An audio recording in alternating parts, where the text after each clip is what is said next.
Assalomu alaykum. Bugun biz original milliy sertifikat savollarini birgalikda tahlil qilamiz. Birinchi savolimizda 100A plus 10B plus C'ning eng katta qiymati so'ralmoqda. Bu turli raqamlar deyilmoqda. Raqamlarimiz o'zi 1 dan 9 gacha. Shunda eng katta qiymatini topishimiz uchun, ya'ni eng katta qiymatini topishimiz uchun 6 koeffitsiyentga qaraymiz. 6 koeffitsiyent qancha katta bo'lsa, raqam ham shuncha kattaradi. Shuning uchun biz A ga 9 tanlaymiz, B ga 8 tanlaymiz, C ga esa 7. Shunda javobimiz 9 plus 80 plus 7 bo'ladi. Javob 987 ga teng. Bu bizda B javobga teng. Ikkinchi savolimizda natural AB sonlar uchun A plus B 111 ga teng bo'lsa, AB minus 1 ning eng katta qiymati so'ralmoqda. Eng katta deganiga urg'u berib o'tsak. Bunga ko'ra AB sonlarimiz bir-biriga qanchalik yaqin sonlar bo'lsa, ya'ni ko'paytmasi shuncha katta bo'ladi. Agar eng kichik deganimizda 110 bilan 110 va 1 ni olgan bo'lardik. Lekin eng katta degani uchun 56 va 55 ni olamiz. Endi 56 va 55 ni ko'paytiramiz. Minus 1. Bunga 3080 minus 1 bo'ladi. Ya'ni 3079. Agar biz 110 va 1 da olganimizda 110 ko'paytirilgan 1 minus 1. Javob 109 ga teng bo'lardi. Bunda eng katta bo'lmay qoladi. Boshqa sonlarda ham 100, masalan 100 bilan 11 va hokazo. Bu bizda B javobga teng. Ya'ni bu qiymat. Uchinchi savolimizda E kub va E kub bo'yicha berilgan. E kubda bir qoida bor. Kattasi kichigiga bo'linsa, shunda kattasini olib ketamiz. E kub desa kichigini olamiz. E kubda kattasini, E kubda kichigini, ya'ni bir-biriga bo'linadigan sonlar bo'lsa, E kubda kichigini, E kubda kattasini olamiz. Shunda bizda birinchisida 12, ikkinchisida 6, pastda mag'rijda esa E kub, ya'ni kattasini olishimiz kerak. 12. E kubda esa kichigi 3. Chunki hammasi bir-biriga bo'linadigan son. Endi E kub 12 plus E kubda esa 6 taqsim ilzosda 12 ko'paytirilgan 3. Bundan javobimiz 18 taqsim bu 36 bo'ladi. Tagin 36 dan ildizdan 6 chiqadi. Javobimiz 3 ga teng. Ya'ni A javob. Bu savolda x, y va z sonlar natural son bo'lsa, 2x plus 3y taqsim 6 z ga teng. Bunga ko'ra x ning sonlar orasidan qaysi biriga qoldiqsiz bo'linadi deb savol berilyapti. Bundan biz y topib olsak, y topish uchun 2x bu 6 ni bu yoqqa ko'paytirib yuboramiz. Plus 3y teng bo'ladi 6z ga. 3y 6z minus 2x. Buni 3 ni bo'lib yuborsak, y teng bo'ladi 6z taqsim 3 minus 2x taqsim 3. Bundan 2z minus 2x taqsim 3. Bu har biri natural son bo'lgani uchun x ham bu ifoda ham natural son bo'lishi kerak. Endi y natural son chiqish uchun 2z albatta natural son, ya'ni natural sonlarning ko'paytmasi har doim natural son bo'ladi. Bu yerda esa kasr son ko'payib turibdi. Natural songa kasr son ko'payganda uni yoki yo'q qilib yuborish kerak, yoki mahrajdan qutulish kerak. Mahrajdan qutulish uchun 1 taqsim 3 ko'paytirilgan x 2 taqsim 3 teng 1 ga yoki yo'q mana 1 taqsim 3. Ya'ni biz mahrajdan qutulishimiz kerak. Bu 1 taqsim 3 ko'paytirilgan x teng 1 ga. X teng 3 ga. Bo'ldi, javob 3. B javob. 2321 sonining ikkita tub bo'luvchisi bor. Shu sonlarning yig'indisini toping deyilgan. Bunga ko'ra biz birinchi o'rin 2 ni qo'yib ko'ramiz. 2 ni bo'luvchisi yo'q. 2 ni bo'la olmaymiz. 3 ni qo'ysak ham shunday. 4 ga bo'linmaydi. 5 ga ham. Chunki oxirida ikkita raqam 4 ga bo'linmaydi. Bu oxirdagi raqam 1 bo'lgani uchun 5 ga ham bo'linmaydi. 1 qoladi. 7 ga ham bo'linmaydi. 8 9 ga ham bo'lmaydi. 9 bo'lganda 900 tub bo'lish ham emas. Shunga biz 11 tanlab ko'ramiz. 11 ni tanlasak 2321 bo'lamiz 11 ga. Bu yerdan 2 ta 22 121 bir atolib hammasini tushirdim. Bunga 11 bo'ladi. 121 11 ning kvadrati ya'ni 0. Endi 121 211 ko'paytirilgan 11 teng bo'lyapti 2321 ga. Endi ikkalasining yig'indisini hisoblasak, yig'indisi 222 ga teng bo'ladi. Bizda C javob. Keyingi savolimizda natural AB sonlar uchun ikkalasining ko'paytmasi 24 ga teng bo'lsa, ushbu savol bu ifodaning eng katta qiymati so'ralmoqda. Shunda tepada ta'kidlaganidek, altdagi koeffitsiyentga qaraymiz. Altdagi koeffitsiyentimiz qanchalik katta bo'lsa, sonimiz ham shunchalik kattaradi. Bunga ko'ra biz tanlaymiz 1 va 2 ni 24 ko'paytmasi 1 ga teng, ko'paytmasi 24 ga teng va bu yerga qo'yganimizda eng katta qiymat chiqadi. Chunki altda 2 ko'payib turibdi.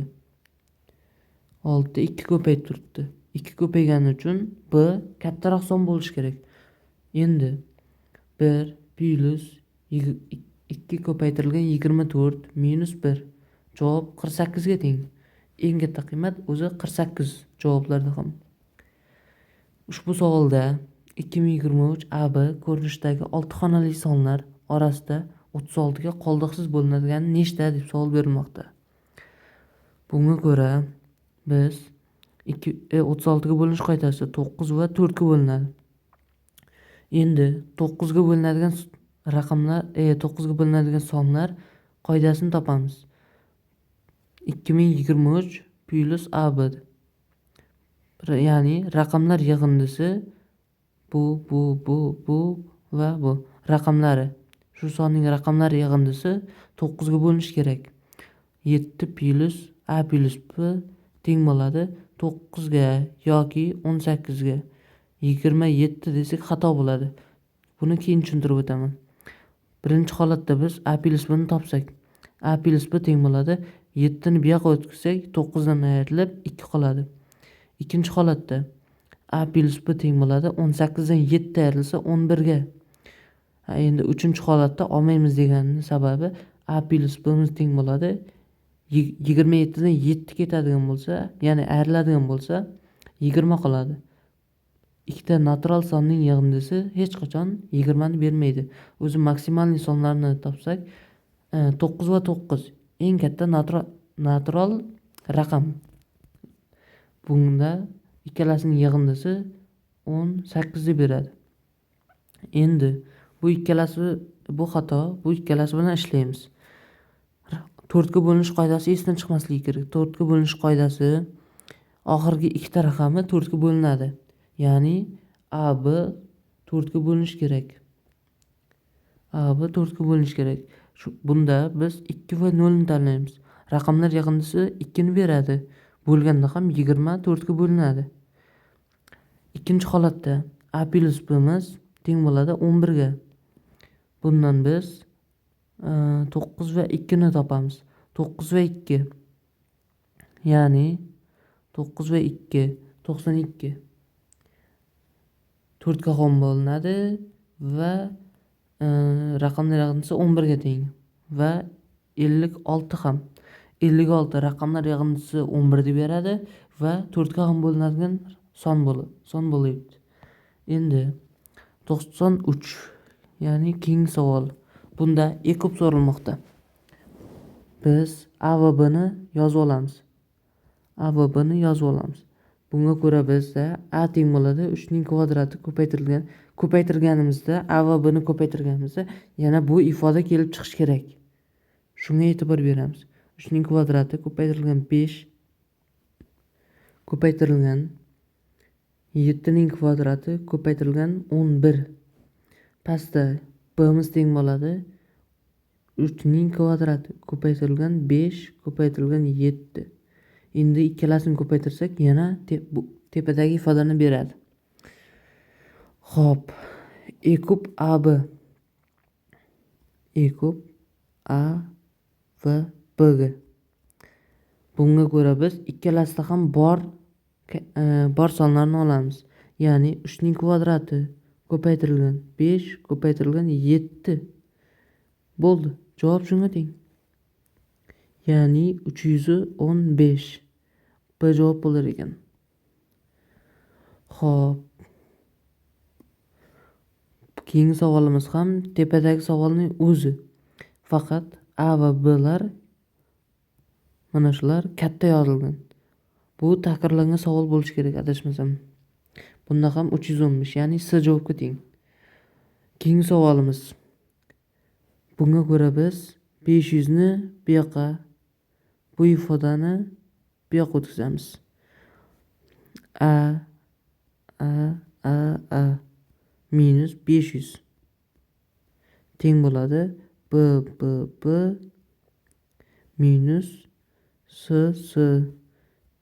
plus D, bu yerdan minus chiqarib beraman, plus F ga. Bu yerdan necha sondan 5000 ni ayirganimizda qandaydir natural son kelishi kerak deyilyapti. Chunki bular turli raqamlar deyilyapti. Raqamlar yig'indi desa hammasi raqamlardan kelib chiqadigan son bu natural son bo'ladi. Shunga ko'ra biz A ga, ya'ni A sonimizga 5 ni tanlaymiz. Shunda 555 agar 6 ni tanlaganimizda bu 3 xonali son va 3 xonali sondan nechadir ayrilsa katta sonni 4 xonali sonni bera olmaydi. Shuning uchun 5 deb olamiz. Endi 5000 dan ayirib bersak 5555 dan 5000 ayrilsa 555 teng B ya'ni 3 xonali B C D plus F qoladi. Bundan yo'q, buni emas. Bu ifodani bu yoqqa 555 ni bu yoqqa o'tkazamiz. Endi C plus D F teng bo'ladi B minus 555 ga. Bu natural son chiqishi kerak. Shuning uchun biz B ga 6 ni tanlaymiz. 2 xonali songa qandaydir 3 xonali natural sonlarni qo'shsak 3 xonali sonni bera oladi. Faqat katta emas. Endi shunda biz 666 bo'ladigan bo'lsa 111 qoladi. C 111 ni bu C ni bu yoqqa o'tkazib beramiz. D plus F teng bo'ladi 111 minus C ga. Endi D plus F ni topishimiz kerak. C miz ikkita raqamning yig'indisi maksimalning 19 ni berishi mumkin. Bunga ko'ra biz C ga 9 ni tanlaymiz. Ya'ni A ga 5, bunga bu. Endi bizda turli raqam deyilgan joyi ham bor. Turli raqamlar takrorlanmasligi kerak. Endi bunga 99 bo'lgandan keyin javobimiz 12 ga teng bu yerda. D plus F. Endi bunga 8 va 4 ni tanlab qo'yamiz. Chunki raqamlar takrorlanmasligi kerak. Endi shartimizni bajarsak, shartimizda AB ning ko'paytmasi, ya'ni 30 minus DF ning ko'paytmasi 32 plus s ya'ni 9. Bundan javob 7 ga teng. Ya'ni s javobga. Xo'p, keyingi savolda AB raqamlar uchun 5A plus 5B taqsim 11 teng bo'ladi 45 ga. 2A plus B ni topishimiz kerak. 5A plus B 5B taqsim 11. Bu ikkalasi ham natural sonlar yig'indisi. Natural sonlar. Endi ikkita natural sonning yig'indisi 45 ga teng. Bunda A ga qandaydir raqam qo'yishimiz kerak. B ga esa raqam qo'yishimiz kerak, lekin 11 ni yo'q qilish kerak, chunki natural son bo'lishi kerak. 11 ni yo'q qiladigan bitta, ya'ni mahrajdan qutulishning bitta yo'li 0 tanlaymiz. Bunga ko'ra 5A miz teng bo'ladi 45 ga. A teng bo'ladi 9 ga. Endi 9 ga teng bo'lsa, bu ifodaga qo'yamiz. 18 plus 0 bo'ladi. Bundan javob 18. Ya'ni B javobimiz. Keyingi savolga o'tsak. Bu ham ekuk savollardan. Yuqorida ko'rganimizdek A va B ni topib olamiz. Bunga ko'ra ko'paytmasi bu ifodani berish kerak deb fikrlaymiz. Shunda 2 ning kvadrati ko'paytirilgan 3 ning kubi ko'paytirilgan 7. B esa 2 ko'paytirilgan 3 ning kvadrati ko'paytirilgan 7. Buni ko'paytirsak yana bu ifodani beradi. Endi ekukni topsak, ekukda bularni yoyib olsak yana 2 ko'paytirilgan 2 ko'paytirilgan 3 ko'paytirilgan 3 3 da ko'paytirilgan 7. A ni yoyib oldik. Buni B ni yoysak 2 ko'paytirilgan 3 ko'paytirilgan 3 ko'paytirilgan 7. Ekuk A B ni hisoblasak, bizda ekukda ikkalasidagi bor sonlarni olamiz, ya'ni sheriklar bir-biriga sherik. 2 va 2 ni oldik. 3 va 3 ni, bu 3larni ham olamiz. 7 va 7 ni. Bizda qolib ketyapti 2 va 3 bitta-bittadan. Endi bu yerga 2 ni yozamiz, ya'ni birinchi sheriklarni yozamiz. 3 ko'paytirilgan 7. Orqasidan yana ekukda bor bu narsa faqat. Agar ekuk bo'lganda ikkalasidagi bor mana shularni olib ketardik. Ekukda esa oxirida qolib ketgan ikkita sonni, raqamni 2 va 3, ya'ni bular. Ularni ham yozib qo'yamiz. Shunda javobimiz teng bo'ladi 756 ga. Ya'ni ekukimiz 756 ga teng ekan. D javob. Keyingi savolimiz. Yuqorida ko'rib o'tgan edik, bunda 18 chiqqan. Bu adashmasam 96-savolimiz. Bu 2 marta takror tushganining sababi original imtihonda ham, ya'ni milliy sertifikat imtihonida ham 2 marta takrorlangan. 99-savolimiz. 42n natural sonning bu naturalda qanday qiymatida debdi? Eng kichik qiymatida 49 ning 5-si ko'paytirilgan 12 ning kubi soniga qoldiqsiz bo'linadi. Bunga ko'ra ikkalasini bo'lsak, 42n taqsim 49 ning 5-si ko'paytirilgan 12 ning 3-si. Bu qoldiq bo'lmasligi kerak ekan, qoldiqsiz bo'linadi. Bunga ko'ra yoyamiz. 7 ko'paytirilgan 2 ko'paytirilgan 3. N-si taqsim 7 ning kvadrati ko'paytirilgan 7 ning kvadrati bu 5 ko'paytirilgan 2 ning kvadrati ko'paytirilgan 3 ning 3 buning kubi, ya'ni 12 ni yoyib oldim. Tepada esa 42 ni. Bu yerda 49 7 ning kvadrati o'zi. Bundan 7 ning n-si ko'paytirilgan 2 ning n-si ko'paytirilgan 3 ning n-si taqsim 7 ning 10-si ko'paytirilgan 2 ning 6-si ko'paytirilgan 3 ning kubi. Endi bizda so'ralyapti, n ning qanday eng kichik qiymati deb chalg'ituvchi savol bo'lyapti. Lekin biz qoldiqsiz bo'linishi uchun bu yerdan n ga 10 tanlasak, bular har biri 10 bo'ladi. Shunda 7 ning 10-si ko'paytirilgan 2 ning 10-si ko'paytirilgan 3 ning 10-si taqsim 3ning 10-si ko'paytirilgan 2ning 6-si ko'paytirilgan 3ning 3-si.